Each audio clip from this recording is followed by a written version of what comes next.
कासगंज जनपद के देहाती क्षेत्र में लगातार बढ़ रहा है डेंगू का प्रकोप। आपको बता दें, जिला सीएमओ के अनुसार जनपद में 110 डेंगू के पेशेंट अब तक सामने आ चुके हैं। तो वहीं जखा रुद्रपुर में बीमारी से एक ही पिता की 3 संतानों की हुई मौत, स्थिति चिंताजनक। वहीं 1 माह में 4 की बुखार और प्लेट्स कम और पेट दर्द होने से हो चुकी है मौत। बीमारी से गांव में दहशत का माहौल। कासगंज जनपद के समीपवर्ती गांव जखा रुद्रपुर सहित अन्य ग्रामों में बीमारी का प्रकोप लगातार बढ़ता जा रहा है। एक ही गांव में 1 माह के अंतराल में 4 बच्चों की मौत हो गई, जबकि कई बच्चे बीमारी की चपेट में।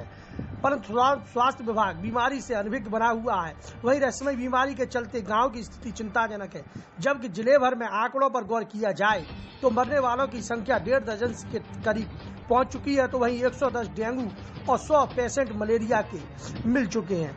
दरअसल कासगंज जिला अस्पताल के नजदीक जखा रुद्रपुर गांव है। इस गांव में रहस्यमय बुखार का लगातार प्रकोप बढ़ता जा रहा है। अब तक एक ही गांव की बात करें तो 4 मासूम बीमारी की चपेट में आकर जान गंवा चुके हैं।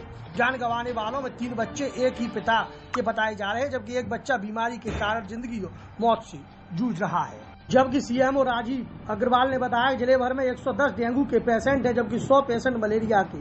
जहां से खबर मिली है वहीं चिकित्सकों की टीम भेजी जा रही है और लगातार गाँव में फॉगिंग भी कराई जा रही है। तो वो सही होने के 10-12 दिन बाद मर गई और एक सितंबर को 1 अक्टूबर को खत्म हुई। तो दूसरी लड़की मेरी हॉस्पिटल में थी, तो मैं उसे सही करा के लाया। तो वो मेरी लड़की 6 अक्टूबर को खत्म हो गई। मेरे 3 बच्चे एक महीने में खत्म हो गए, यानी 30 दिन के अंदर। ऐसी क्या बीमारी है जो आपके परिवार को खाई जा रही है? पता नहीं क्या बीमारी है, पेट में दर्द होता है, मुंह में दर्द होता है, बस बच्चे पीले पलिया पड़ जाते हैं। मेरे हॉस्पिटल तक पहुँचते। सर, जखा रुद्रपुर गाँव में बीमारी से 3 बच्चों की मौत का मामला सामने आ रहा है। सर, क्या वजह निकल कर आ रही है? एक्चुअली 3 बच्चियां जो मरी हैं, तीनों का समय में काफ़ी अंतर है। सर, जखा रुद्रपुर गाँव में बीमारी से 3 बच्चों की मौत का मामला सामने आ रहा है। सर, क्या वजह निकल कर आ रही है? एक्चुअली 3 बच्चियां जो मरी हैं, तीनों का समय में काफ़ी अंतर है। काफ़ी दिनों के दौरान अलग अलग दिनों में मरी हैं। और एक बच्ची का जैसे पता चला कि उसको फोड़ा था और उसको काफ़ी दिनों तक इलाज चला, उसके बाद उसकी डेथ हुई। एक बच्ची का ये पता चला कि उसके पेट में दर्द हुआ, जिसका उसका कई जगह इलाज करा। लास्ट में जो है वो किसी जो वैसे लोग होते हैं जो झाड़ पूछ वाले, उनके पास ले गए तो वहाँ उसकी डेथ हुई।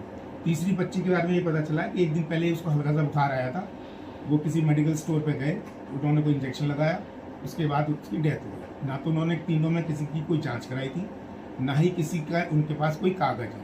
उनके घर वालों से कागज मांगे गए, उनको देखने के लिए कहा गया कोई जाँच या कहीं इससे संबंधित, तो उन्होंने कोई भी चीज़ नहीं दी।